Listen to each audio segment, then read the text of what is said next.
I'm watching a kid who can't shoot fall in love with shooting threes. He's falling in love with shooting threes. For what? Why are you shooting so many threes when you can't shoot?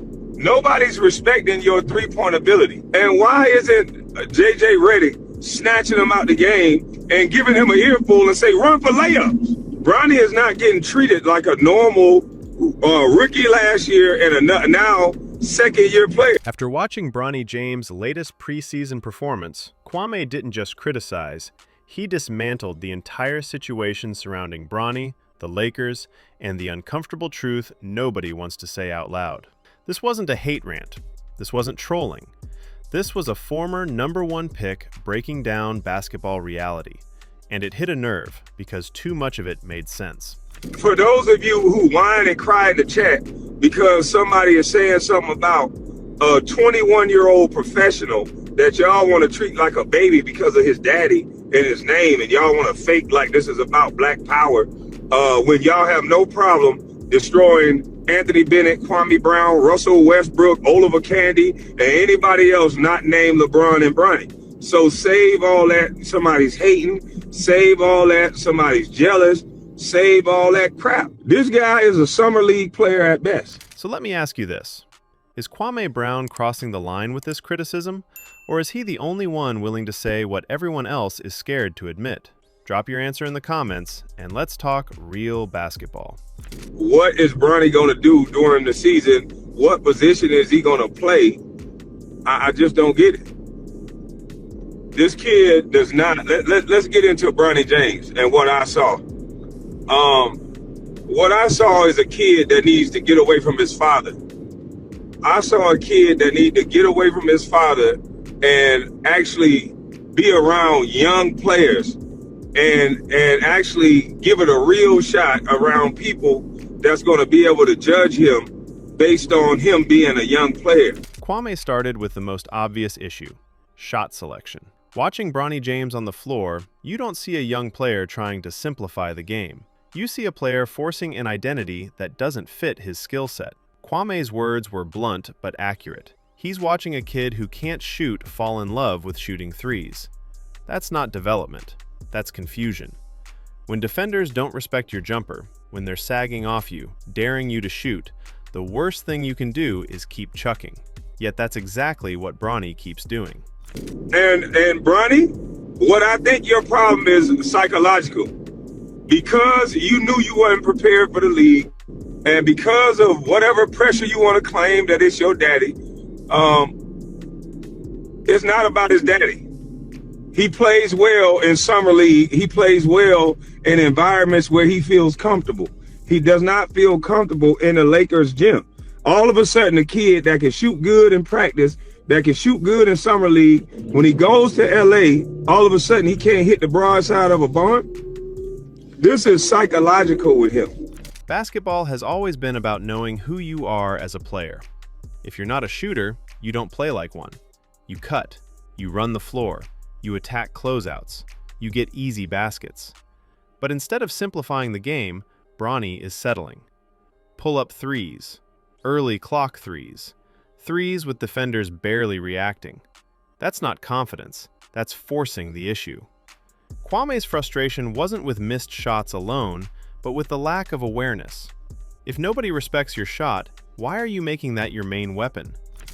I'm watching a kid that they say is a defensive specialist, and they run the simple handoff at the three-point line. This guy is not a shooter that he's guarding. The Suns is a horrible team, and I watched Bronny James chase the guy around the top of the three-point line, and the guy get a backdoor layup, and everybody looking at the other players, Aiden and everybody else, instead of saying, Bronny, you slide right through and meet him and do not go. If he stopped behind the pick, then we get Aiden or one of those bigs to get a hand up.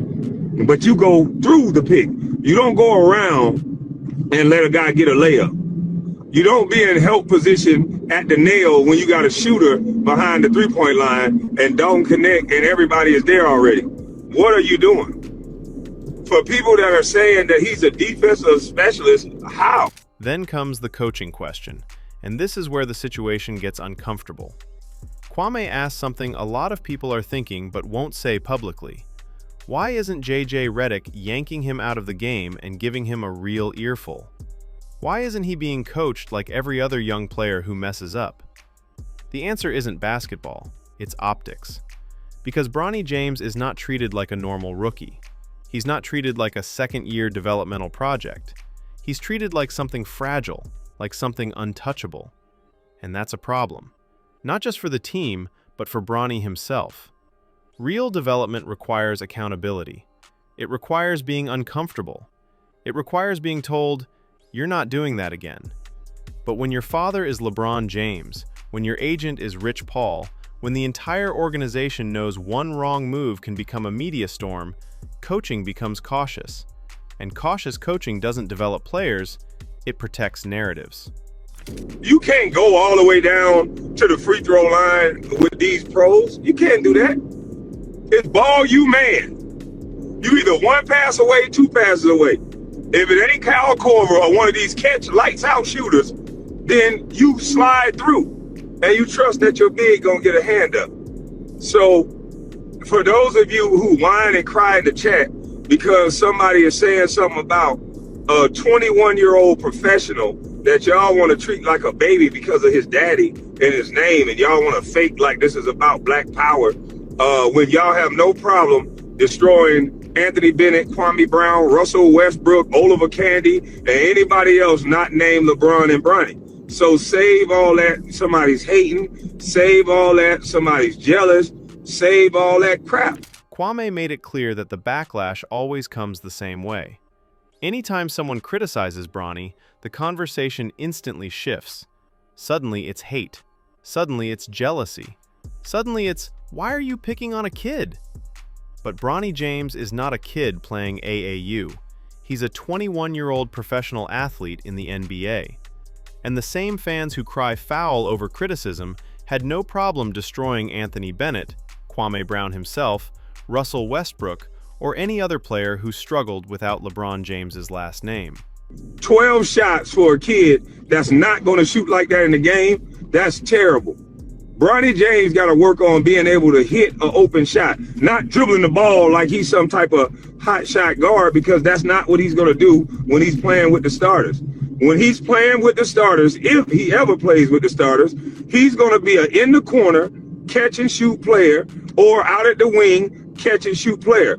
I don't know why, because he can't seem to shoot, but what he needs to do is get away from his father, work on running the floor. You are young. Run for layups.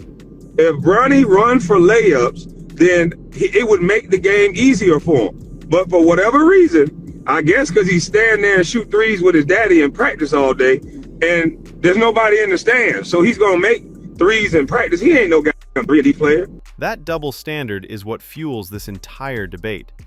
You can't claim fairness while shielding one player from the same scrutiny others faced. Basketball has never been gentle. It's never been polite, and it's never been sentimental. Kwame's argument wasn't emotional, it was consistent. If you're on the floor, you're accountable. Period. Then came the stat that set everything on fire. 1 for 12. In a preseason game. A game where players are fighting for roster spots. A game where nobody gets gifted 12 shots unless the organization wants to see something. And that's what made it worse. This wasn't Bronny forcing shots in chaos. This was him being featured. That's rare. Coaches don't give fringe players 12 attempts unless they're trying to justify something. And when that many chances result in that little production, it raises serious questions. Kwame didn't frame Bronny's struggles as purely physical or skill-based. He called it psychological.